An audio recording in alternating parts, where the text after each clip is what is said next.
Buenas noches, suenan los tambores de la información es porque reaparece en la pantalla de TV Ciudad la edición central de MBD Noticias, también en viernes de Semana de Turismo, desafiando la quietud de la ciudad de Montevideo. ¿Cómo andas, Mariana? Muy bien, de noticias quietud nada, porque seguimos muy atentos a las repercusiones de la renuncia de la ministra de Vivienda. Sí, gobierno sin feriado podría decirse, si es que con feriado hay gobierno, porque en realidad en la política todo el tiempo hay movimiento, pero el de hoy fue particularmente intenso y según averiguó MBD Noticias, atención, la actual directora nacional de Integración Social y Urbana, Tamara Paseiro, podría ser la sustituta de Cecilia Cairo como ministra de Vivienda y Ordenamiento Territorial luego de la renuncia de Cairo. Paseiro pertenece al MPP y ocupó cargos en el ministerio en los 15 años anteriores de gobierno frente amplistas, mientras que desde 2020 hasta 2025 fue directora de Políticas Sociales de la Intendencia de Montevideo. El presidente Yamandú Orsi no tiene previsto designar al relevo de Cairo antes de la próxima semana, por lo que no se esperan novedades al respecto durante el acto que se va a realizar mañana en conmemoración del bicentenario del desembarco de los 33 orientales y al que va a asistir justamente Orsi. Posteriormente, el martes 22, habrá sesión del Consejo de Ministros en Torre Ejecutiva. Además de este asunto, el más importante del día y otros. Vamos a ver los titulares.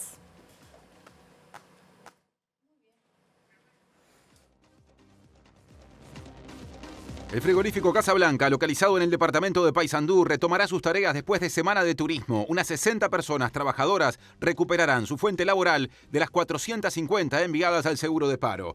La Corte Electoral ultima los detalles de las elecciones departamentales y municipales del 11 de mayo y comenzó la etapa de citaciones para la conformación de las mesas receptoras de votos. La Universidad de la República discute sobre la elección de un nuevo rectorado debido a la situación generada tras la renuncia de Rodrigo Arim, quien desde marzo dirige la Oficina de Planeamiento y Presupuesto. Entre el viernes 11 y el jueves 17 de abril ingresaron a Uruguay 140.337 personas y salieron 176.694. La mayoría de los ingresos corresponden a personas que llegaron desde Argentina. Nacho Vázquez, en su columna cultural, presentará el estreno de un nuevo capítulo de Gastropolítica, el podcast de Maxi Guerra. Además, nos contará sobre Montevideo Inolvidable, una película de Alfredo Guerra sobre la situación arquitectónica del patrimonio edilicio de nuestra capital. El secretario de Estado norteamericano Marco Rubio afirmó luego de varios encuentros en París entre responsables estadounidenses, europeos y ucranianos que es necesario determinar en los próximos días si una tregua es factible en Ucrania. El movimiento islámico Hamás rechazó una propuesta de tregua israelí transmitida por Egipto, exigiendo un acuerdo global que ponga fin a la guerra. Gracias por acompañarnos, además de vernos en la pantalla tradicional de TV Ciudad, nos pueden mirar por nuestro canal de YouTube, por tvciudad.uy y por Uniradio, nos pueden escuchar 107.7 FM. Ahora vamos a salir del estudio un momento para ver qué anda pasando en la calle.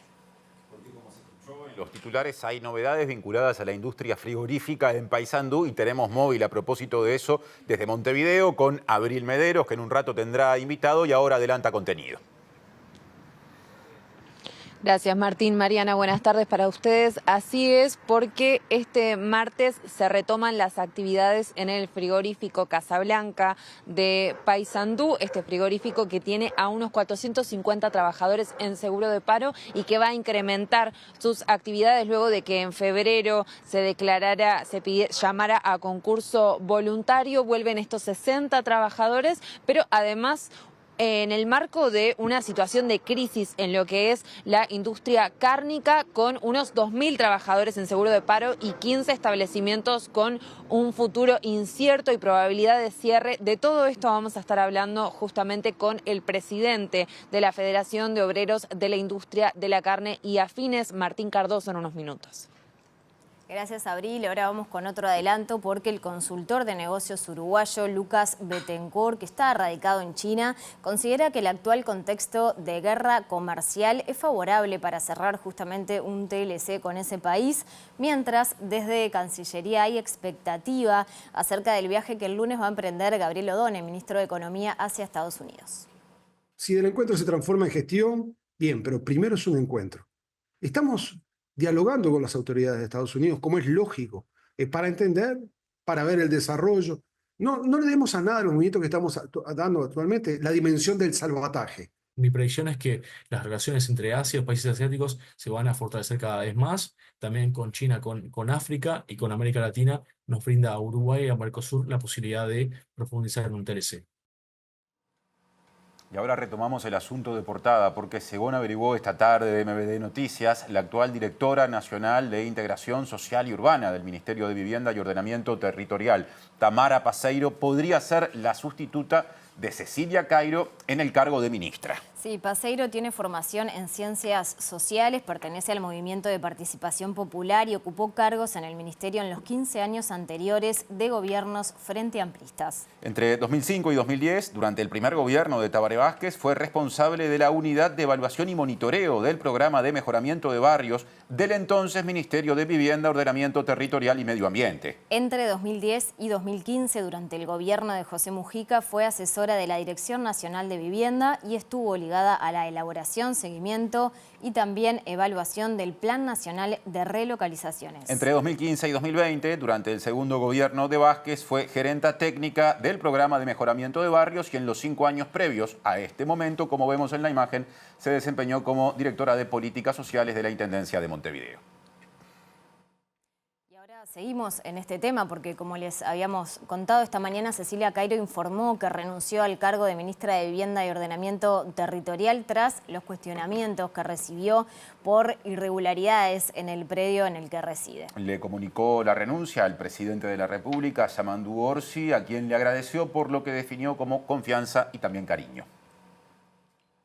Cairo hizo pública su decisión a través de la red social X, ex Twitter, donde escribió: "No estamos en esta lucha por los cargos. Toda la vida me consideré una militante de una causa que abrazo y quiero. La vida misma me enseñó que nunca hay que bajar los brazos y que los lugares para nosotros son circunstanciales, pero las causas no". Agregó que conversó con el presidente Orsi y presenté mi renuncia al cargo de ministra de Vivienda y Ordenamiento Territorial. Quiero agradecerle la confianza y el cariño que me ha dado. Nos encontraremos con todas aquellas y aquellos que militen en donde la pobreza y la injusticia estén presentes. Habrá patria para todos, concluye el mensaje en que Cairo anunció su alejamiento del Ministerio de Vivienda.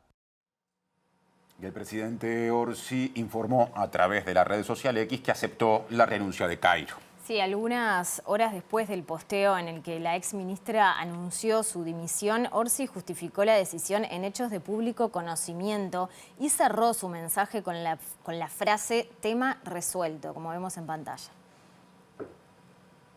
Más repercusiones. El senador y candidato frente amplista a la Intendencia de Montevideo, Mario Vergara, dijo que la renuncia de Cairo fue la decisión correcta para cuidar al gobierno. Sostuvo que se trató de un error personal y no gubernamental y recordó que en el periodo anterior el exdirector de la Oficina de Planeamiento y Presupuesto, Isaac Alfi, estuvo de los dos lados del mostrador, según dijo.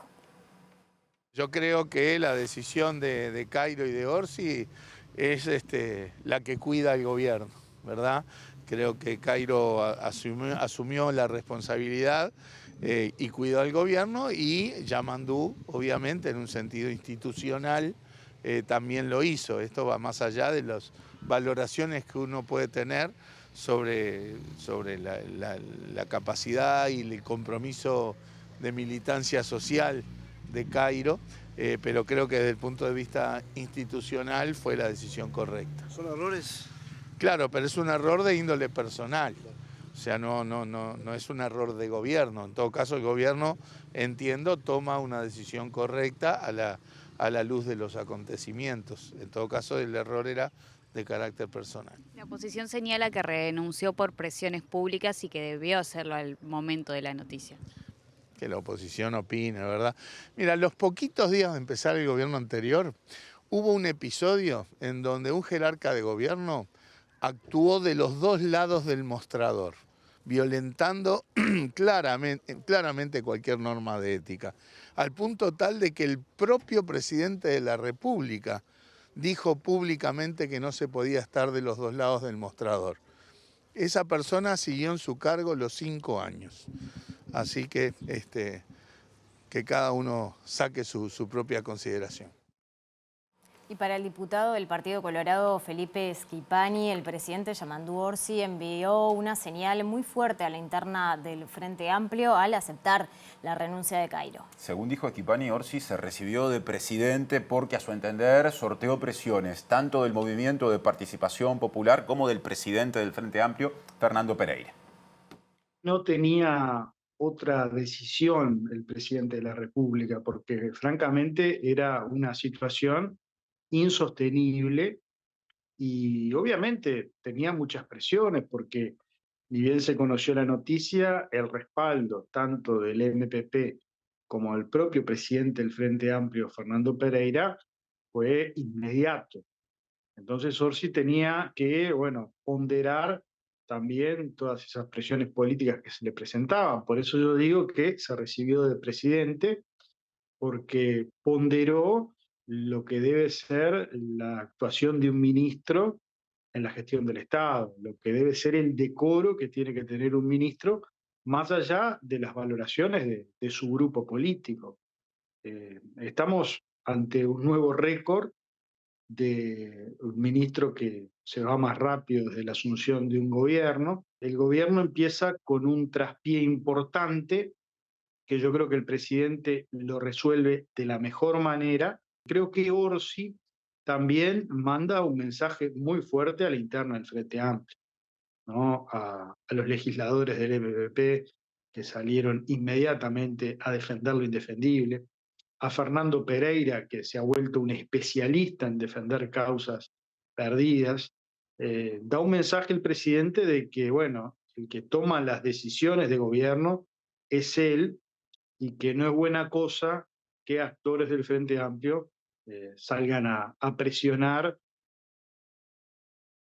La técnica, en este caso de César Pérez Novaro, que es abogado tributarista y fue docente grado 5 de la Facultad de Derecho de la Universidad de la República, quien dijo que las deudas y también la falta de regularización de la construcción o de las construcciones que están en el predio en el que vive Cairo no constituyen un delito, sino que son omisiones que no están vinculadas, que no tienen relación con un eventual caso de defraudación tributaria. Sí, agregó que la sanción que tendrá Cairo será la de pagar multas y recargos. No es un delito. Digamos, es una deuda que tiene, deuda que no está liquidada, naturalmente, deuda que tiene tributos y tiene sanciones pecuniarias, o sea, sanciones monetarias de multa por mora, pero no tiene la infracción de defraudación. ¿Por qué no la tiene?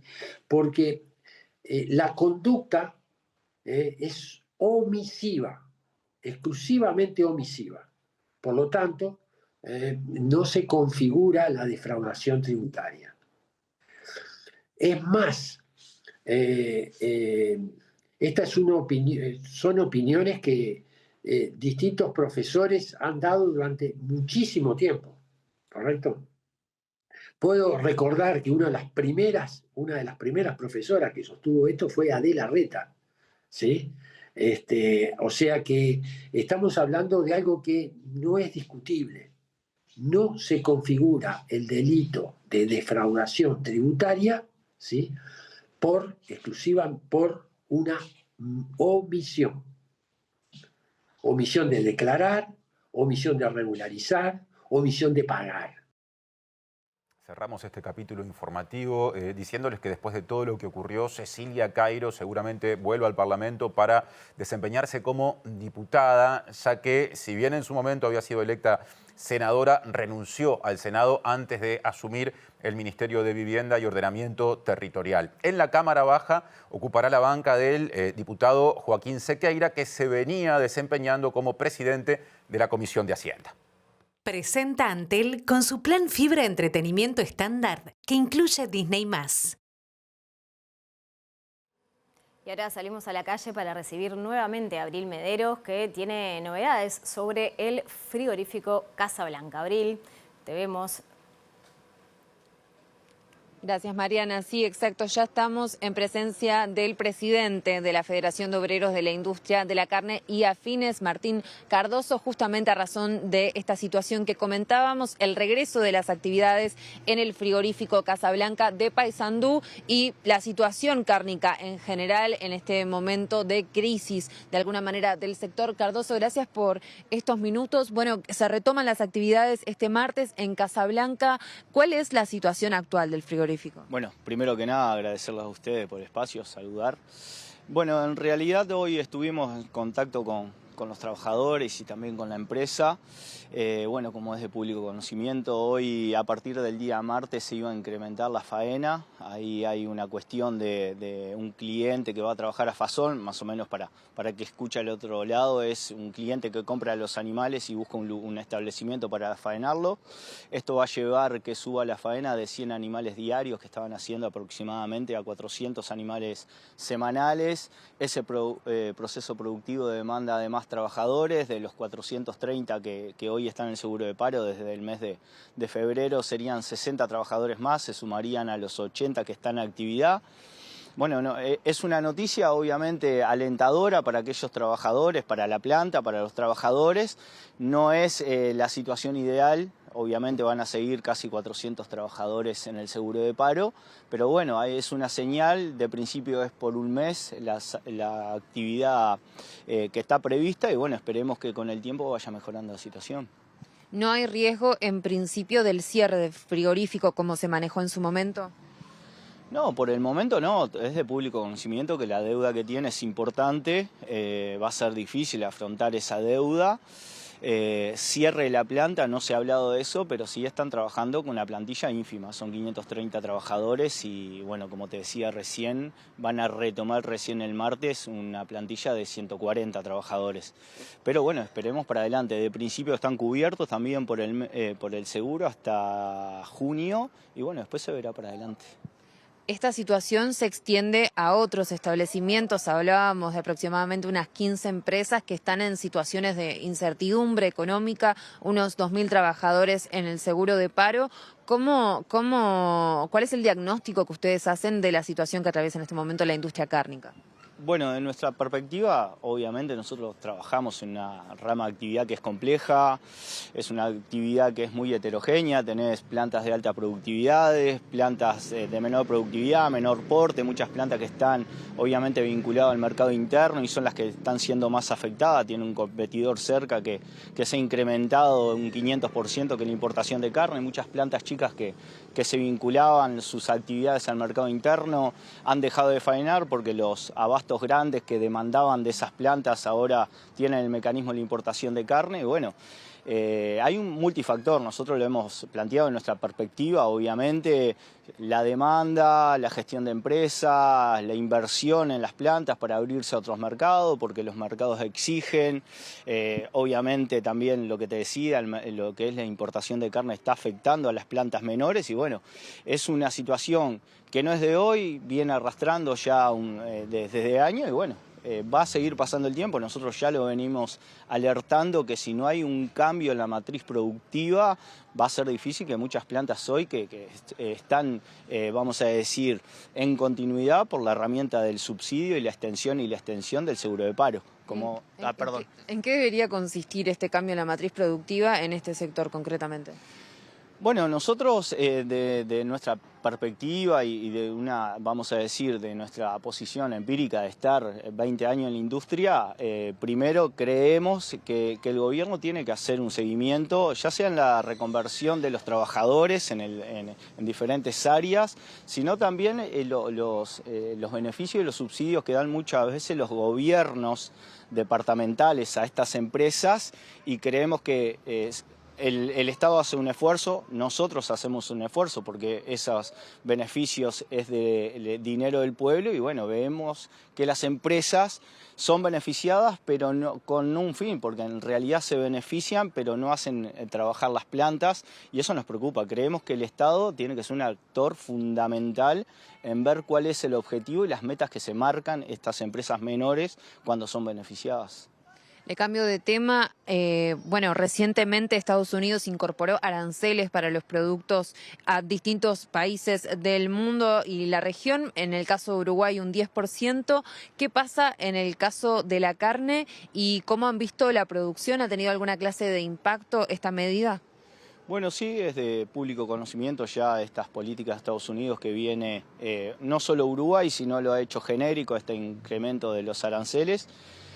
No sé cómo está impactando en lo empresarial, porque no tenemos bien los datos, vamos a decir, financieros y económicos y los procedimientos de la empresa, cómo se manejan frente a estos incrementos. Seguramente manejarán su economía de diferente manera, pero lo real hoy es que el principal mercado importador de carnes hoy es Estados Unidos, por arriba de China, que ha bajado casi un 40% de su demanda.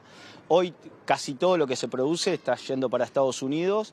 No creo, y los que saben, por lo que he visto en los medios, no creo que tenga un impacto negativo. Y bueno, se está viendo que hoy todo lo que la mayoría se está produciendo es para Estados Unidos. ¿No ha mermado? No, la actividad normal, uniforme, como se viene dando en los últimos tiempos. Muchas gracias, Martín.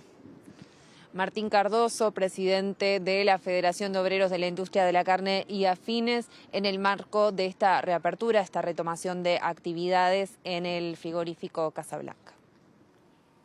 Agradecemos a Abril y equipo y cambiamos de información porque la Corte Electoral ultima los detalles de las elecciones departamentales y municipales que tendrán lugar el domingo 11 de mayo y ya comenzó la etapa de citaciones para conformar las mesas receptoras de votos. Sí, y en la web de la Corte Electoral, información muy importante, ya está disponible el padrón de personas habilitadas para votar y también hay un buscador que permite saber dónde cada persona debe votar.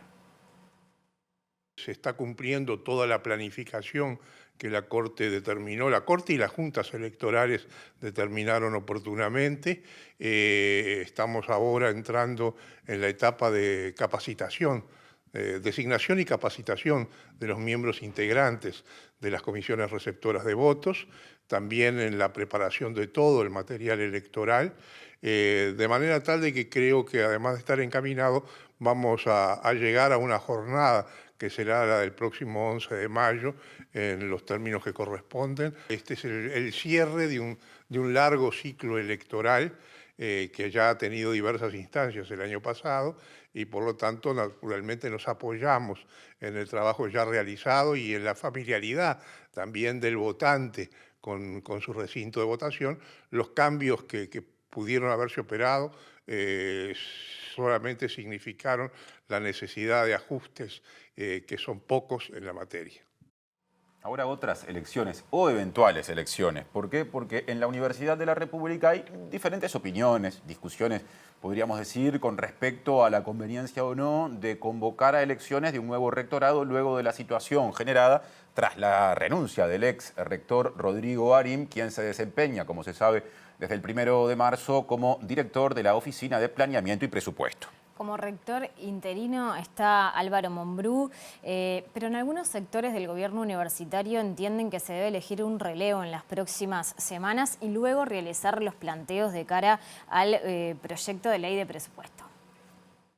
La Universidad de la República se prepara para elegir rector tras la renuncia de Rodrigo Arim para ser el nuevo director de la OPP. Desde la renuncia, quien se quedó en el cargo fue Álvaro Mombrú, quien está de forma interina. Mientras tanto, los distintos sectores universitarios analizan en la Asamblea General del Claustro quién podrá ser el nuevo rector, que además tendrá que defender los intereses presupuestales de la universidad. Los primeros en expresarse fueron los integrantes de la Asociación de Docentes de la UDELAR, quienes plantearon que el cargo sea discutido programáticamente. Luego se sumaron el Orden de Egresados y la Federación de Estudiantes Universitarios del Uruguay, según informó La Diaria. El nuevo rector deberá ser discutido y aprobado por el Consejo Directivo Central. La diferencia de la elección del próximo rector radica en los plazos. Como Arim fue electo en octubre de 2022, su mandato se extendería hasta 2026. Sin embargo, si no se confirma el nuevo rector en los plazos establecidos, el mandato de quien resulte electo será por casi 2 años, es decir, el plazo que restaba para finalizar el cargo de Arim. Si la elección se da por un periodo complementario mayor a 12 meses, se contabiliza como un periodo rectoral completo. Algunos de los nombres manejados por los distintos organismos son el del docente de la Facultad de Ingeniería, Gregory Randall. También aparecen el del expresidente de ADUR, Héctor Cancela,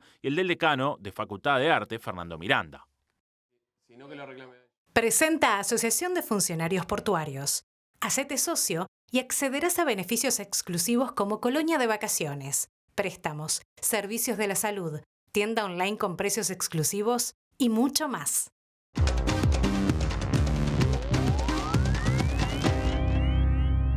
Música, cine y un podcast en la columna cultural de este viernes, como siempre, con Nacho Vázquez. Nacho, bienvenido, ¿cómo andás? ¿Cómo andás, Martín? Un placer estar por acá de nuevo. Vas a empezar con el podcast, que en realidad también viene con la gastronomía o lo alimenticio en un sentido amplio de la mano. Vos nos dirás por qué. Exactamente, un podcast ampliamente conocido que es Gastropolítica de Maxi Guerra, escrito, dirigido y editado por él, que relaciona distintos sucesos de la historia, distintos episodios, con la gastronomía y cómo estos se entrecruzan.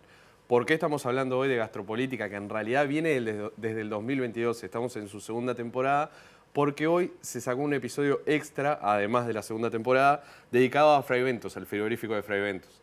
Gastropolítica lo que tiene de interesante es que podemos encontrar, por ejemplo, cómo se relacionaba el fascismo de Mussolini en Italia con las cafeteras, cómo Jägermeister fue la primera bebida en auspiciar un equipo de fútbol, o incluso cómo se rompió con la hegemonía del vino francés, porque un día jugaron a hacer una cata ciegas en California y ganaron los vinos estadounidenses. Lo pueden encontrar en Spotify, también está disponible en YouTube para aquellos que no tengan Spotify, y es muy recomendable, está muy trabajado el tema del paisaje sonoro, la introducción de otros elementos, además de la narrativa de la voz, y es un podcast que yo no recomiendo, por ejemplo, para hacer otras actividades. Duran 20 minutos aproximadamente los capítulos y vale la pena dedicarles la atención. Hay que prestar atención. Claro, te referís a la historia, en este caso, de este episodio del podcast, del frigorífico Anglo, fundamental para el desarrollo nacional, particularmente de esa región del país, pero también con conexiones internacionales, porque de allí salió alimento que fue vital en el sentido más estricto de la palabra, para países que estaban en guerra, por ejemplo, durante la Segunda Guerra Mundial. Exactamente. Bueno, sin entrar en mucho spoiler de este episodio, se habla de Lewitz, un químico alemán, y cómo terminó influyendo, fue parte fundamental de la vida de la gente de Fray Bentos, sin nunca haber pisado Uruguay. Claro. Claro, así que ya queda el señuelo. Y bueno, otra característica que tiene ese complejo industrial fraiventino, del ex frigorífico Anglo, es el valor patrimonial de la construcción. Y es pie para lo que sigue, pero ahora ya en Montevideo. Exactamente, exactamente. Gracias por el enganche, Tincho. Vamos a hablar de Montevideo Inolvidable, que es un documental de Alfredo Guerra. Montevideo Inolvidable ya viene por quinta semana en cartel, lo que para el panorama del cine nacional es algo muy valorable. Y es un documental que trata sobre la situación arquitectónica y urbanística de Montevideo en la actualidad. ¿Cuál es el problema que viene a plantear Alfredo? Él es arquitecto y artista visual. La falta de cuidado hacia el patrimonio, la falta de leyes que apoyen al patrimonio, el boom inmobiliario y cómo derriba estructuras que de repente tienen 200, 300 años y no hay nadie que repare ni se preocupe sobre eso. Como documental, yo creo que si separáramos todo el texto de lo que es la imagen es una carta de amor a Montevideo, sí. Porque realmente uno redescubre, tiene esa posibilidad de ver en tercera persona una ciudad que transitamos todos los días y quizás no levantamos la cabeza para poder ver lo que son los fresnos, los balcones, las volutas, todo lo que hay en todos los detalles que tiene nuestra arquitectura, que tiene cosas españolas obviamente, pero también italianas, francesas, y es bastante única. En el documental se repara en este hecho de que de repente nosotros viajamos a otro país y lo apreciamos, ¿por qué acá no? ¿Por qué no reparar en eso? Sí. Además, Montevideo Inolvidable lo que tiene es que hace una comparación con algunas ciudades de otros países en las que vivió Alfredo, el director, y el problema pasa en todos lados, no es algo exclusivo, que eso también es algo que pensamos mucho, bueno, Montevideo no está cuidada, ¿no? Es una situación que está pasando por algo más grande que lo que tiene que ver con la ciudad en sí. Incluso sin spoilear, también se ponen ejemplos de ciudades muy cuidadas, donde sin embargo la gente del lugar termina teniendo otras dificultades. Yo vi la película, estos temas me apasionan, me parece una película interesantísima. Creo que es toda una pegada de Alfredo Guerra en esta previa de las elecciones departamentales y municipales, donde él reaparece con su Guerra intendente ahora en esta versión, ¿no? Que creo que le ha dado más potencia a su prédica de preservación patrimonial, pero simplemente y sin spoilear, un par de apuntes, ¿no? Por un lado, el problema de lo legal. Hay leyes, uno sale del cine preguntándose si no habría que reforzarlas o complementarlas.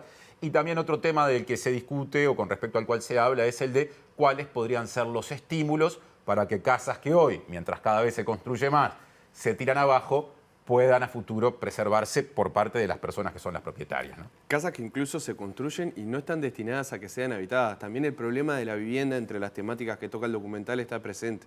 Ahora que nombrabas Guiarra Intendente, para la gente que no lo conozca, es un proyecto que tiene Alfredo Guiarra que se centra también en esto mismo, en la preservación de la memoria a través del patrimonio y reúne diseñadores, urbanistas, gente que tenga distintas visiones sobre la ciudad para hacer una exposición bastante grande. Este año, como estaba este proyecto de la película, terminó siendo Guiarra Intendente a través de Montevideo Inolvidable. Sí. Martín, si te parece, vemos algunos comentarios de Alfredo sobre el proyecto. Muy bien. Estamos entrando en la 5ª semana de exhibición, que es todo un logro. Montevideo Inolvidable a mí me parece porque la película trata sobre la pérdida de memoria. La pérdida de memoria podría traducirse también como la pérdida de patrimonio, pero bueno, ese patrimonio es memoria construida.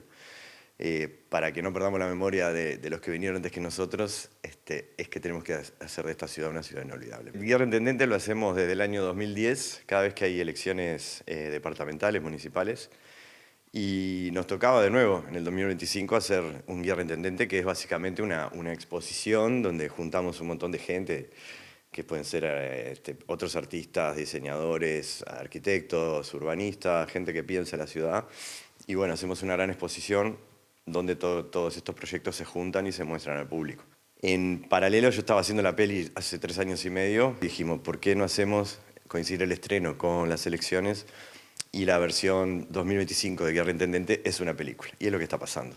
Queríamos justamente terminar mostrando que también es posible como otra forma de apropiarse de los edificios, ¿viste? Otra forma de vivirlos, otra forma de construir la ciudad. Revisar las redes, hay un montón de gente trabajando con fotografía de la ciudad, por ejemplo. Y gente joven también, lo que me encanta.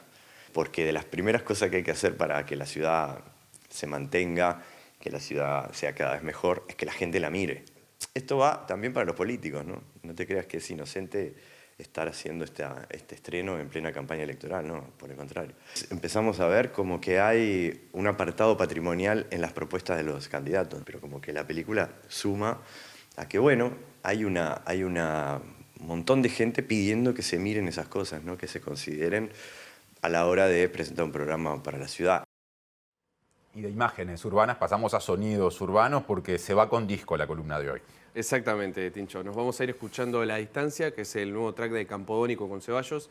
Campodónico que está adelantando su nuevo disco, el primero que hace en solitario después de haber estado en Bajo Fondo, El Peyote, Campo.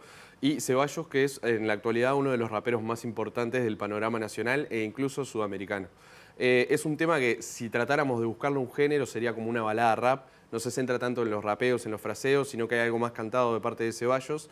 Y tiene como una textura bastante brumosa, densa en lo que son los sonidos de Campodónico. Así que, si te parece, lo escuchamos. Muy bien, pausa luego, a quedarse porque con la música cerramos el bloque 1.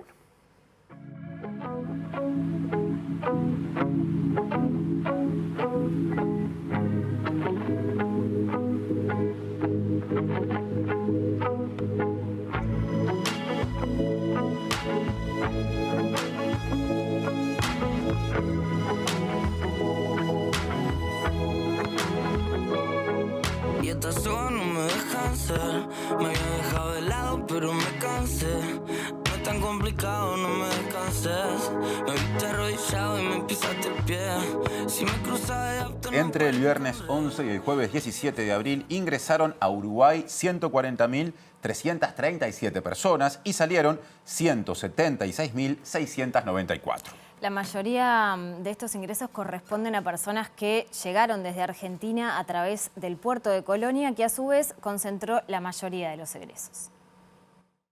La Dirección Nacional de Migración del Ministerio del Interior informó que ingresaron a Uruguay 57.263 argentinos, 57.213 uruguayos, 10.777 brasileños, 1.541 estadounidenses y 1.441 paraguayos. El punto en el que se registraron la mayoría de los ingresos fue Colonia, con 28.002 personas, seguido por Paysandú con 25.813, Fray Eventos 24.957, el Aeropuerto Internacional de Carrasco con 18.885 y Salto con 16.220. Además, en el puerto de Montevideo se registraron 9.280 ingresos, en Chuy 4.966, en Río Branco 3.632 y en Rivera 3.428. En tanto, se registraron 176.694 egresos del país. 27.447 personas salieron por Colonia, 27.313 por el Aeropuerto Internacional de Carrasco, 23.937 a través de Paysandú y 23.930 por Río Branco.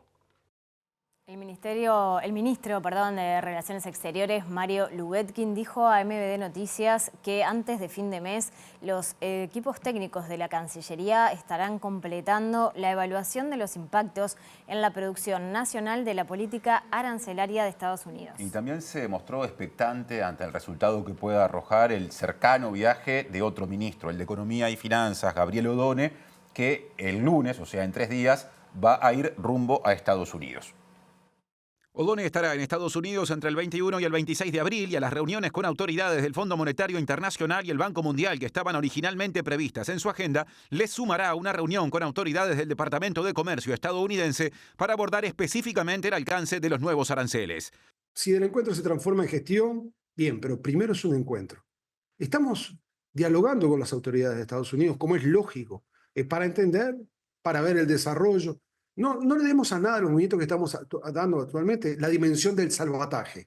Por estos días, en Cancillería se realiza un monitoreo para determinar los impactos de los aranceles y poder evaluarlos en la próxima reunión de la Comisión Interministerial para Asuntos de Comercio Exterior, CIASEX, que fue reconvocada por este gobierno y sesionará antes de fin de mes. Estamos hablando de 5 ministerios, ¿correcto?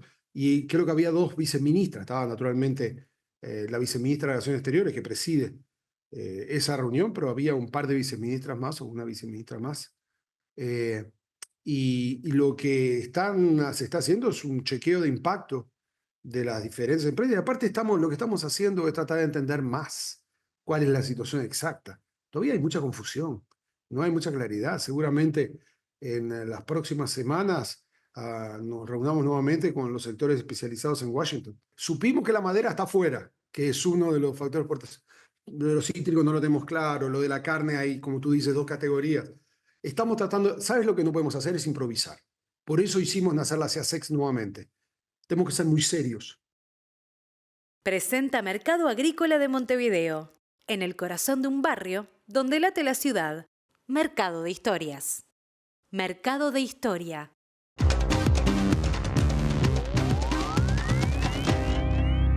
Buenas tardes, abrimos el capítulo internacional y volvemos a los escenarios de las guerras que en este momento transcurren en el mundo, por lo menos 2 de ellas, las más sonadas y más publicadas, que tienen que ver con la guerra, por ejemplo, entre Ucrania y Rusia. El secretario de Estado de los Estados Unidos, Marco Rubio, dio de alguna manera un plazo para que se llegue a un acuerdo entre las partes, si no, Estados Unidos se va a retirar de las negociaciones. Esto ocurrió luego de una reunión de alto nivel que se mantuvo en la jornada de ayer en París, donde de alguna forma Rubio le exigió a 3 países, al Reino Unido, Alemania y Francia, que tomen cartas en el asunto y se comprometan de alguna manera en la negociación para lograr un alto al fuego entre Ucrania y Rusia. Sin embargo, las cosas parecen ir por otro camino porque Rusia sigue atacando territorio ucraniano, ha bombardeado ciudades importantes como Kharkiv, por ejemplo, donde han quedado varias personas muertas y el escenario sigue siendo de una guerra total entre Ucrania y Rusia.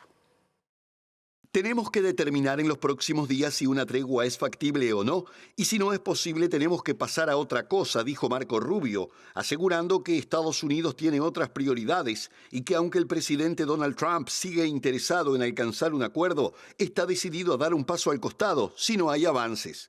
Creo que el Reino Unido, Francia y Alemania pueden ayudarnos a hacer que avancen las cosas y acercarnos a una resolución, ya que sus ideas parecieron muy útiles y constructivas, afirmó el jefe de la la diplomacia estadounidense en referencia a las conversaciones mantenidas en la víspera con los aliados de Kiev en París, en un nuevo intento por acercar posiciones para acabar con la guerra iniciada por Rusia. Al margen, estaremos listos para ayudar cuando ustedes estén listos para la paz, pero no vamos a continuar este esfuerzo durante semanas y meses, advirtió Rubio, recordando que la guerra a gran escala lanzada por Moscú en febrero del 2022 tiene lugar en el continente europeo, y agregó que si una tregua es factible, Estados Unidos la apoyará y si no, se concentrará en otros temas. Desde que regresó a la Casa Blanca en enero con la promesa de campaña de terminar con la guerra en 24 horas, el magnate republicano Donald Trump ha protagonizado un sorprendente acercamiento con su homólogo ruso Vladimir Putin y afirma que trata de lograr un rápido alto al fuego en Ucrania, pero las negociaciones se han estancado mientras recrudecen los bombardeos rusos contra varias ciudades ucranianas, matando a decenas de personas, según las autoridades. Y ahora nos vamos a la guerra en Oriente Medio, donde ya el número de muertos palestinos supera las 51.000 personas desde que comenzaron los enfrentamientos luego del ataque de Hamas a Israel. Por otra parte, hay una propuesta de tregua que planteó Israel a través de Qatar y Egipto que rechazó el grupo islámico Hamas porque entiende que es necesario que haya un intercambio en una sola fase, que se retiren las fuerzas de ocupación y haya una reconstrucción de la franja de Gaza, algo que parece bastante lejano. ¿Por qué? Porque Israel sigue atacando, porque además controla el 30% del territorio palestino ahora por razones estrictamente de seguridad y por supuesto sigue el bloqueo a la entrada de ayuda humanitaria. La propuesta fue rechazada por Hamas y de momento se ve muy lejana la posibilidad de que exista un acuerdo de alto al fuego entre Hamas y el Estado de Israel.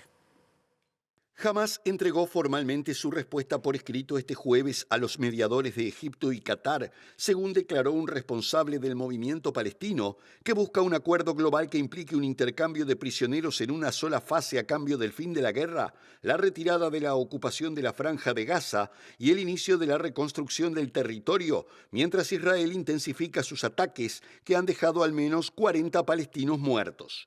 Hamas había aplazado su respuesta a dicha propuesta transmitida por el mediador egipcio, ya que los acuerdos parciales son utilizados por el primer ministro israelí Benjamín Netanyahu y su gobierno como cobertura para su proyecto político y no participaremos en esa política, declaró Jalil Alaya, principal negociador del grupo palestino. El ejército de Israel continúa apretando el cerco contra Hamas y este miércoles anunció que había transformado el 30% del territorio palestino en un perímetro de seguridad, una zona de exclusión de la que está prohibida la población gazatí. Mientras que cada habitante de Gaza depende de la ayuda humanitaria para sobrevivir, esta está amenazada por un colapso total debido al bloqueo impuesto por Israel sobre su entrada a Gaza desde el 2 de marzo, advirtieron 12 organizaciones no gubernamentales en un comunicado conjunto, al tiempo que el grupo islámico, por su parte, acusó a Israel de usar la hambruna como arma de guerra. Volvemos a Brasil para hablar del polémico proyecto de ley de amnistía que planteó el Partido Liberal del expresidente Jair Bolsonaro, que busca amnistiar no solamente al exmandatario, sino también a todos aquellos que hoy están condenados por haber participado del asalto a Brasilia en enero del 2023. Pero el problema radica en que el Parlamento, el Congreso brasileño, necesitaba una determinada cantidad de votos para avanzar y acelerar este trámite, algo que parecía lejano, pero sin embargo superó los 250 votos que necesitaba porque hubo algunos sectores que integran el gobierno de Lula da Silva que apoyaron la iniciativa y ha generado muchísimo malestar en la interna del PT. Lo que se busca y se pretende es amnistiar a todos los que participaron y en alguna medida también, a pesar de que tiene otros juicios pendientes, liberar al expresidente de esta causa y en particular de la acusación de golpe de Estado. A pesar de que el Congreso brasileño interrumpe sus trabajos por el receso de Semana Santa, estos últimos días han sido cruciales para el proyecto de ley de amnistía, luego que el diputado Sóstenes Cavalcante, del Partido Liberal de Jair Bolsonaro, registró el pedido de urgencia para votar el polémico proyecto de ley. El proyecto pretende amnistiar a todos los que participaron en manifestaciones por motivos políticos o electorales entre el 30 de octubre del 2022 y la fecha de entrada en vigor de la ley, y afecta principalmente a los cientos de condenados por el asalto y saqueo de los edificios gubernamentales en Brasilia en protesta contra la victoria de Lula. El lunes fue posible registrar la solicitud de urgencia porque el Partido Liberal logró obtener 262 firmas de parlamentarios, superando el requisito mínimo de 257, y más de la mitad de las firmas procedían de diputados de partidos de la base del actual gobierno. En concreto, los mayores apoyos al tratamiento del tema provienen del Partido Progresistas y la Unión Brasil, que también dirigen algunos ministerios en el gobierno de Lula, cuya reacción ha sido dura. El líder del Partido de los Trabajadores en la Cámara, Limber Farías, declaró en una entrevista a Globo TV que los diputados que firmaron la petición habían decidido romper con el gobierno. ¿Crecen las posibilidades de que la murga Falta y Resto vuelva al concurso oficial de agrupaciones de Carnaval de Montevideo en el próximo año, Carnaval 2026? Esto todavía no se ha decidido, pero seguramente se decida luego de esta semana de turismo. Sí, entre las posibilidades de retorno está el regreso justamente de dos componentes históricos de la murga, Pinocho Rutén y Pitufo Lombardo. Fíjate que este año cumpliríamos 45 años de murga, ¿no? De Falta y Resto, en el 25. Y sería lindísimo poder volver con la esperanza de que la gente nos reciba con cariño, como siempre, y que nosotros podamos vivir momentos hermosos. Hay una bajada, hay una presentación, hay algún cuplé, hay cosas ya escritas, ¿viste? Y creo que va a ser una murga, como si sale como yo la espero, que va a tener tres grandes vertientes. Una vertiente familiar, porque la murga siempre ha sido parte de mi familia, y hay después otra vertiente que es los históricos, y otra vertiente que es gente que está ahora, ¿viste? O sea, es como una conjunción, tratar de hacer un ensamble para que otra vez vuelva a ser distinta, igual a sí misma, que es ser diferente siempre. Consultado sobre la reciente renuncia de Cecilia Cairo al Ministerio de Vivienda, Castro manifestó: yo creo que era para Amarilla, es lo que me parece, ¿viste? Para mí era para Amarilla, no creo que hubiera sido para que se fuera. Pero me parece, porque es una falta que comete el 20, 30, 40 o 50% de los uruguayos. Me parece que pagó el precio de que esto recién empiece, que queremos tener que el Frente Amplio quiere tener la foja lo más limpia posible. Seguimos en la cultura, pero cambiamos de rubro. En el Festival de Cinemateca se presentó el documental brasileño Apocalipsis en los Trópicos, que aborda la influencia del evangelismo en la política del país vecino, y estuvo a cargo de la directora Petra Costa, también autora de Al filo de la democracia. Sí, digamos que de esa película se pueden decir muchas cosas. Hay una mirada uruguaya desde adentro, porque Nicolás Iglesias, que es, como lo hemos presentado muchas veces, especialista en el vínculo entre política y religión, participó de la producción, hablamos de un investigador uruguayo, y en diálogo con MBD Noticias dio detalles de la película. En este caso, esta película aborda también el papel tan relevante de la religión, especialmente del mundo evangélico y pentecostal, en la política brasileña, como el fundamentalismo religioso, como las bancadas evangélicas en Brasil fueron muy importantes en el impeachment, junto con la bancada del Güey, la Biblia y la Bala, que era la Triple B. Bueno, en este caso a Petra le quedó picando esa intuición del rol de los evangélicos y pentecostales en Brasil, y si Brasil estaba convirtiéndose en un estado teocrático, cómo estaba el rol de la democracia en el vínculo con la religión. Mi participación fue específicamente justamente sobre la narrativa y el rol de los evangélicos en la política.